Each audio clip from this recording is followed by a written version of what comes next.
Hey everybody, welcome to the latest edition of Off the Top Rope. Haven't been back in a minute since the early part of the week with Monday Night Raw.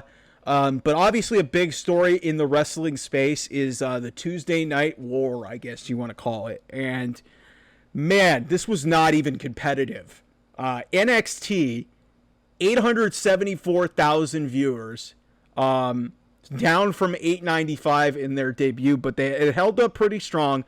And mind you, going up against Dodgers Padres, which was going on at the same time, and also the second hour was going up against AEW Dynamite's Title Tuesday, which was an interesting choice of, marketing for that.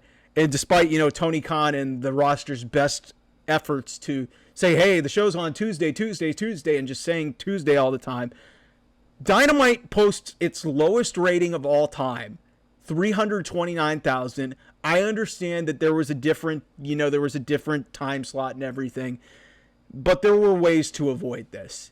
And also selling it as a Title Tuesday, and you have a one title match, which was a random Mercedes Moné match against Emi Sakura, and then you have Bryan Danielson, what maybe his final match on free television, at least for the foreseeable future, because he's got a world title match this weekend.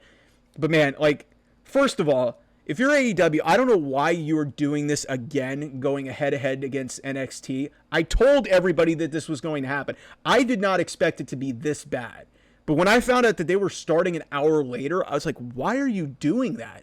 Why are you starting an hour later? If you're going to go head-to-head, go head-to-head. Or at least try to make it level. But they were still going to get beat. I would be inclined to think that the number might be a little bit higher if, they were in the standard 8 p.m. Eastern time slot going head-to-head against NXT. But what this tells you more than anything is every bit of the, NXT black and gold, casuals that went over to AEW, they're getting disillusioned with AEW and they're going back to NXT. Because you see that number sticking relatively similar to what it was, the first week. It was 895, now it's 874. That's really impressive. CW was expecting way lower than this, and for 2 weeks it's held its own. It's going to be interesting to see what happens when they don't have main roster stars there. They had Randy Orton on this show. Fun match with Javon Evans with the unfortunate spot at the end where Javon did his spinning thing and he over-rotated and Randy missed the RKO and they had to do it again, but it was fine. Jade Cargill, Bianca Belair were on this show. A-Town Down Under was on this show. You had a big title change with Tony D'Angelo beating Obafemi, which was great. Jey Uso showed up on the show unannounced, which was great, and we got the one time ever whoop that trick heat, which was great. But yeah, this NXT is just a lot of fun right now, man. And now you also bring in Stephanie Vaquer to align with Julia against Cora Jade and Roxanne Perez. That women's division's just a bolt of lightning right now. It's on fire. So it's just I don't want to bury AEW, but there's just so many questionable decisions that have been made, and it just feels it's just there's not a lot of life to this show. They open the show, and you open the show with Darby Allin and Brody King, who are going to have a pay-per-view match. And I'm going to run through the WrestleDream card here in a second. My buddy who lives up in Seattle is going to go to Tacoma and do this. Obviously, Swerve Strickland's going to be back on the show in his hometown. But man, there's just a lot of bizarre decisions being made. And to start that show at 9 Eastern, 1 hour into NXT against a baseball game, it just it didn't make a lot of sense, and that's why they got the rating that they did. I think they're gonna be around where they're supposed to be when they go back to Wednesday next week, but there's just a lot not working for this show. And when you see fans that are just celebrating these minor victories, I saw the popular thing is for AEW cultists to basically point out, hey, we sold more tickets in the Tacoma Dome than WWE did for Stomping Grounds in 2019. And I'm like, that's one of the lowest selling pay-per-views ever. It was the weakest WWE had ever been. Don't look for that. You say, oh, we outsold WrestleDream last year. Yeah, you're in a 21,000 seat Tacoma Dome, one of the biggest arenas in North America. You should be selling 7,000 tickets. Shouldn't be a triumph. It's just like these minor, triumphs that are being celebrated by this company. And it's like, if you guys are fine with mediocrity and just taking your money and running, that's fine. But you're no different than Vince McMahon was in 2019 when they got that big TV deal with Fox, and then they got re-upped with USA. They got the Saudi Arabia money, and they didn't give a shit until Triple H came in there and actually started running a functional wrestling product. There's a reason why people are pissed off at this. And then, you know what? Just for the sake of fun, I'm going to run through, the card here, at least. Mason Mansoor, MXM Collection are going to take on the Acclaimed. I don't know if this is going to be on the kickoff show. I think it looks like it's announced for the regular show. I don't understand why this match is happening. It's been awful. Like, this has been bad television. I don't know what the hell they've done with the Acclaimed. Two of the more likable guys initially. They've kind of gotten annoying. I love Bowens. Max Caster's gotten annoying. Daddy Ass, Billy Gunn is kind of irrelevant. Like, I don't get it. Atlantis Jr., I don't know who that is. I guess he's the Ring of Honor World Television Champion. On the kickoff show, he's defending against Brian Cage. Okay, so that's on the show. Mark Briscoe's defending the Ring of Honor World Championship on pay-per-view against Chris Jericho, because I guess we need to give Chris Jericho more TV time. And the selling point of this feud is, Chris Jericho insulting and bringing up the name of Jay Briscoe, the dead brother of Mark, for cheap heat in one of the worst displays of, getting cheap heat that I've ever seen in my life. Like, when Randy Orton did this back in 2005, 2006, when Eddie Guerrero died in his feud with Rey Mysterio, that was bad.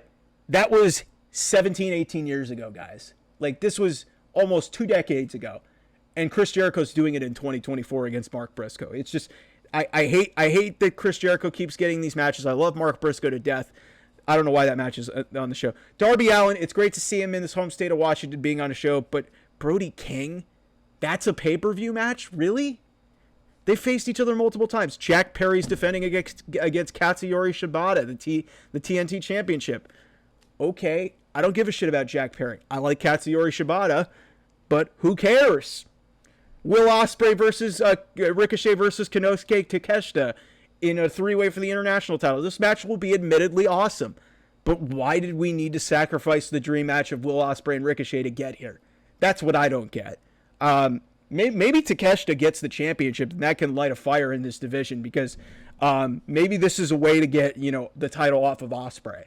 Because at some point we got to start doing something with Takeshita, because Takeshita's awesome, and Ospreay had a decent segment with Don Callis where effectively Don Callis officially announced his turn. Now you've got this somewhat compelling angle with Kyle Fletcher and what he decides to do. But like I said, this match should be admittedly awesome, but the story and how we got to this point was odd, and I don't like that they really sacrificed that dream match of Will Ospreay and Ricochet for a non-finish to just do a 3-way on pay-per-view. It's really stupid.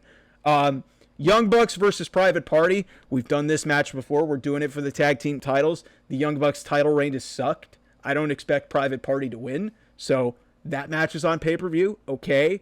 Mariah May versus Willow Nightingale. I love Willow to death, but the circumstances coming out of her match with Chris Statlander and All Out, Willow lost that match. She lost that match. It was clear as day. She lost it. Chris Statlander won the match, and now she's a babyface all of a sudden, and she dropped Stokely Hathaway. So I don't get that. I like that Willow's, getting an interesting feud, but she's not beating Mariah May. Mariah May just won the title literally like a month and a half, 2 months ago. Like, Mariah May's not losing. So the whole idea of this is just stupid, because you're just feeding a babyface to Mariah May, who's really, her character's great, but the title reign she's had has been dog shit. So I haven't been really, like I said, I love Willow to death, and I think this is a good feud to have, but I think they're going to this too early, and especially Willow coming off of a loss, it just doesn't really make a lot of sense. Hangman Page versus Jay White. I love both these guys. Why are these two having a match on pay-per-view when they both should be gunning for the world title, as far as I'm concerned? But we're not doing that. Jay White as the babyface is interesting. We'll see how it goes. Hangman, I love to death, man. But like I said, Guy has so much momentum coming off of that. So much momentum coming off of that win at All Out, and it just never led to anything. Speaking of that match at All Out, Swerve Strickland's supposed to have some sort of segment in his hometown. I would expect MVP to be involved. I would expect Shelton Benjamin to be involved. I would expect Prince Nana to be involved, obviously. And I think this is the spot where Bobby Lashley is going to debut with AEW. And, you know what? Cool. There's a reason why he's not in WWE anymore. They didn't have anything for him. And the last thing that AEW needs right now is more wrestlers. More wrestlers. And this just feels like Tony Khan just whipping out his checkbook. Maybe he's trying to show the diversity card, because apparently that's a narrative where the lack of diversity in, WWE has become a topic of discussion. I know Triple H got some heat for the way he worded some stuff, which he could have worded it better. I understood the intent of what he was trying to say. It could have been said a whole lot better. I think the narrative of that there's just this lack of diversity in WWE is just ridiculous. It's dumb. But yeah, I would expect Bobby Lashley to debut in this segment with Swerve Strickland. It'll be interesting to see how, I guess it's going to be called the Hurt Syndicate, not the Hurt Business. It'll be interesting to see how this is utilized. But there's a reason why listen, the window to do the Hurt Business was like 3 years ago. We were all pissed off when they got rid of it. So now trying to do it 3 years later, I don't get it. I don't understand why we need to go to it. And it just feels like Tony Khan is just picking up the scraps of what WWE doesn't want. And when you have a loaded roster and a bloated roster that you already have that you don't use, why bring in more people?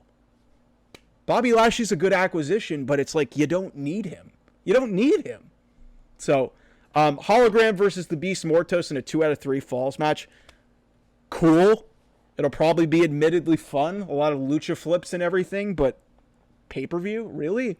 And then Bryan Danielson versus Jon Moxley in what is more than likely going to be the last full-time match for Bryan Danielson as a professional wrestler, and he's probably going to go off and get surgery, and we're not going to see him for a very long time. Jon Moxley's probably going to be the world champion at the end of this, and I don't like how this was handled. I really don't. Like, Hangman Adam Page should be the world champion and beating Bryan Danielson off of this. I just don't like. I love Jon Moxley and I think the world of him, and he's done a lot of good for AEW. But this just, the way that this was laid out, his return off the back of All In, the plastic bag incident, all of that stuff, I have not liked the way that this has been handled. And admittedly, these two will probably have a fantastic match. And I'm honestly, I'm probably not gonna buy the pay-per-view, but I want to see this match to see how it is, because it could be the last time we see Bryan Danielson for a long time, maybe ever. So, anyway, that's sort of my middle of the week, off the top rope here, kind of tee off on.